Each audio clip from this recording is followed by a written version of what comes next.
Hey everybody, this is Dustin, RV Specialist. So I'm looking at a Brinkley 2025 3100, and I wanted to go ahead and do a compliment, right? We're always seeing the LED wires exposed, just dangling, hanging over here in the corner. They actually used a cover and clipped a cover on there to block, to kind of help protect the wiring on there. So that's a good thing. I'm gonna go up here and take a look at the roof and go from there. Again, I'm already seeing some stuff that, again, I'm not poo-pooing anybody, but if it was mine, hey, Dustin, what would you do? Well, looking at this guy right here, none of them screws have any sealant on there. Now, I know that there's sealant underneath there, and I know there might even be another layer of sealant underneath there besides like a putty or an Eternabond glue or tape. But look at how much water and dirt is already collecting on this material, and it's a brand new unit, right? So my concern is, they've got a little puddle right there where they stopped. But my concern is that as time goes and as these caps move and flex, these screws are going to back themselves out and they're going to loosen up. And I've already had another Model Z travel trailer in here that had screws that had sheared off.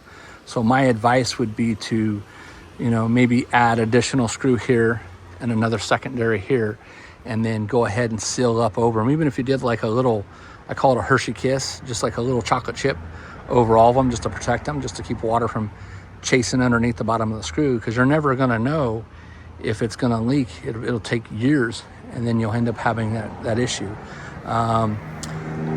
Same thing with around the brackets and stuff like that. They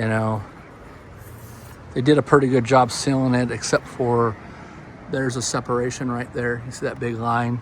So from here to here is a little separation. But that, again, flexing a movement of the coach. Roof looks so far from being down. I'm not on it. I'll get up there later. It's pretty dirty, but I'll check it out. It's got the new low profile Furrion ACs. Got a Furrion solar panels. It's probably got a Furrion or a Lippert vent. Everything on here is pretty much Lippert nowadays, from the awnings to the lights, the windows, doors, and so on. So basically, that's just kind of the trend we're seeing, is there's a lot of Lippert components on all these units. So anyways, stay tuned for more. But I was starting originally, before I got sidetracked, going with, hey, here's a compliment on the awning. So stay tuned for more. Check out my other videos and articles where you'll see me talk about like how to condition the awning fabric. I'm a big 303 guy. Any kind of a UV protectant is good. UV protect your covers, UV protect your materials. I'm gonna come back to, hey, there's no sealant on these moldings, which is fine. I know they put some stuff on there and it's like a glued product, but as time goes, these awnings are moving from the tension, and so that's eventually going to disturb those rails and can cause them to pull loose. So keep an eye on the top of the rail, make sure it doesn't get disturbed as time goes, and if it does, tighten it up, go back and add some silicone on the top to act like a water deflectant. Same thing with the windows. I know that the windows, this whole window is like an escape window here, and it opens up, but there's nothing on the top of that huge gap to block water from getting back there. So if we took that window out, there's real small edge to it that just sandwiches it in place. And I know they're glued in place, but it's just one of those things. Me being me, time will tell when these windows will leak. I did see a consumer that had a window that was either leaking or broken or something here a while back, and I don't remember if they shared it in our Brinkley owners group, but it was on another one, and all the wood trim that was around the window on the inside, they were having to cut it loose with like a hacksaw blade or a little thin blade to get back behind it. So that kind of freaks me out, because if the window gets broken, and we're gonna have to destroy the inside of the coach to get those moldings off. So let's hypothetically, let's say, hey, 3 years from now, 5 years from now, if that gets broken, are you still going to have that material on the inside for me to replace, repair, order, color changes, size changes?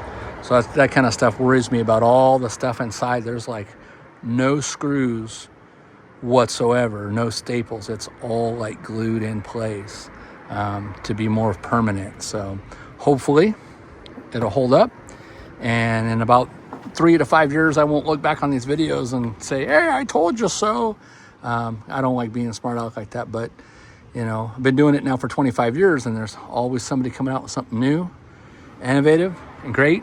And we go, what the hell? So, but stay tuned for more. I'm going to do some other videos on this unit. Again, I'm not poo-pooing anybody. It's just me worrying about the future. You know, I got to be the guy that works on them.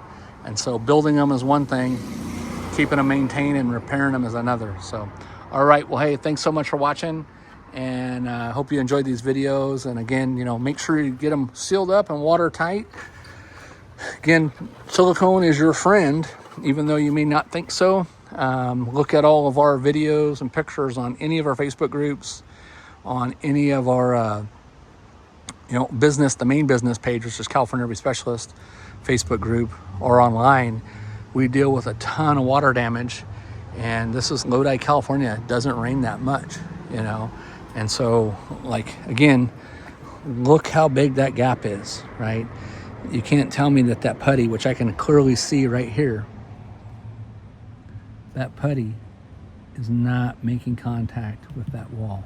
I bet you I could stuff a piece of paper and go right past it. I mean, if it did initially, I'd be surprised, but there's a big gap right here. There's a huge gap right here. See where the door is basically tied up here, and there's a huge gap? Well, you know, because this didn't get cut before this door got put on, it's buckled it on both sides. So I've said this to them as well, you know, when I talk to the guys at Brinkley. Again, you know, we're doing warranty work and stuff for them. So I would go back and I would cut these in production so that they could fit up nice and tight so you don't have that big gap. Because again, as time goes, expansion, contraction, flexing, moving, open the door, closing, wind, water, dirt, sand, whatever, when it gets back behind there, it could potentially compromise their automotive seal package and thus allow water to get in there. Is it going to take years for you to see it? Absolutely. If it happens within that time period and you go to try to turn in a warranty to them and it's like, hey, it popped loose. Well, have you been inspecting it? Did you look at it every 90 days? Have you checked it every time you went out and traveled? And so on. And that's what I'm worried about, the feedback that you know, the consumers are going to get. Again, it's not me being a jerk to either the consumers or to that. It's real rare that anybody looks at these coaches every 90 days. But here at my shop, we offer what's called a free exterior evaluation. And so when customers come in like, hey, I'm just coming in for a wheel bearing pack, we're looking at the roofs, the ACs, the covers, the vents. We're looking at awnings. We're looking at suspension, you know, just doing a quick little visual on it. We're looking for things that are going to cause you problems so that you can either have it fixed while you're here, or you can say, hey, Dustin, I'm good, you know. And so all the time we tell them, fix what you can, and what you can't fix, that's what we're here for. So, all right. Well, thanks again for watching. And sorry I'm so long-winded. I went to go start with just one thing on that awning, and I get rattling on these videos, and I'm opinionated. So, okay. Well, thanks again for watching, and have a great day. Bye-bye.